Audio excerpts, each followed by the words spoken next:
నమస్కారం. DAR focus channel కి స్వాగతం. ప్రపంచవ్యాప్తంగా భారీ భూకంపం. రిక్టర్ స్కేల్ పై 7.7 తీవ్రతతో భూకంపం. ప్రపంచాన్ని కుదిపేసిన భారీ భూకంపం.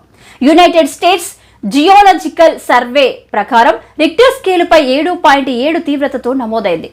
ఈ భూకంప ప్రభావం ప్రధానంగా మయన్మార్, థాయిలాండ్ దేశాలను గట్టిగా తాకింది. శుక్రవారం ఉదయం సంభవించిన ఈ భూకంపం కారణంగా మయన్మార్లోని మండలాయ్, సంగాయింగ్ నగరాల్లో భారీ విధ్వంసం చోటు చేసుకుంది. భూకంప ప్రకంపనల దాటికి మయన్మార్లోని ఇర్రవడి నదిపై నిర్మించిన ఓల్డ్ సంగాయింగ్ బ్రిడ్జ్ కుప్పకూలింది. ఈ భూకంప ప్రభావం మయన్మార్లో భారీ నష్టం కలిగించింది. ఇరవడి నది ఈ దేశంలో అతి పొడవైన నదిగా పేరుగాంచింది. ఈ నదికి ఇరువైపులా ఉన్న 2 కీలక నగరాలను కలిపే వంతెన భారీ భూకంపం దాటికి నేలమట్టమైంది. మండలాయ్ దేశంలో 2 అతిపెద్ద నగరం కావడంతో రోజు వేలాది మంది ఈ వంతెనను ఉపయోగించుకున్నారు. 90 ఏళ్ల క్రితం బ్రిటిష్ పాలనలో నిర్మించిన ఈ వంతెన పూర్తిగా దెబ్బతిన్నది. అయితే పాత వంతెన సమీపంలో నిర్మించిన కొత్త వంతెన పరిస్థితి ఇంకా తెలియలేదు. భూకంప ప్రభావంతో కొత్త వంతెనకు నష్టం వాటిల్లిందని అధికారులు భావిస్తున్నారు. దీంతో ముందు జాగ్రత్తగా కొత్త వంతెనపై రాకపోకలను తాత్కాలికంగా నిలిపివేశారు. భూకంప తీవ్రతతో మయన్మార్, థాయిలాండ్ దేశాల్లో అప్రమత్తంగా ఉండేందుకు ప్రభుత్వం చర్యలు చేపట్టింది. పరిస్థితి విషమంగా మారకుండా ప్రభుత్వం ఎమర్జెన్సీ విధించింది. భూకంప ప్రభావిత ప్రాంతాల్లో సహాయక చర్యలు ముమ్మరంగా సాగుతున్నాయి.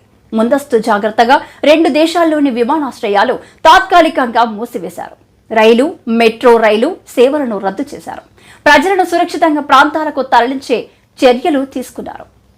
భారతదేశంలోని ఈశాన్య రాష్ట్రాలైన మేఘాలయ, మణిపూర్లోనూ ఈ భూకంప ప్రభావం కనపడింది. భౌగోళికంగా మయన్మార్కు దగ్గరగా ఉన్న ఈ రాష్ట్రాల్లోనూ స్వల్పంగా భూ ప్రకంపనలు నమోదయ్యాయి. మయన్మార్ నుంచి వచ్చిన ప్రకంపనల ప్రభావం పొరుగునే ఉన్న థాయిలాండ్తో పాటు చైనా, యునాన్ ప్రావిన్స్లలోనూ కనబడింది. మరోసారి భారీ భూకంపం వస్తే భారత్లోని ఈశాన్య రాష్ట్రాలపై ఎలాంటి ప్రభావం పడుతుందనే భయం ప్రజల్లో నెలకొంది. భూకంపాల తీవ్రతను తగ్గించేందుకు ప్రభుత్వాలు మరింత ముందుగా అప్రమత్తంగా ఉండాలి.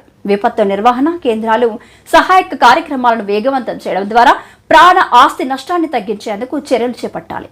భూకంప ప్రభావిత ప్రాంతాల్లో భద్రతా చర్యలు మరింత మెరుగుపరచాలి.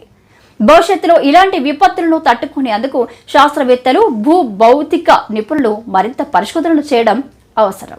లేటెస్ట్ అప్డేట్స్ కోసం వెంటనే మన డిఏఆర్ ఫోకస్ ఛానల్ ని సబ్స్క్రైబ్ చేయండి.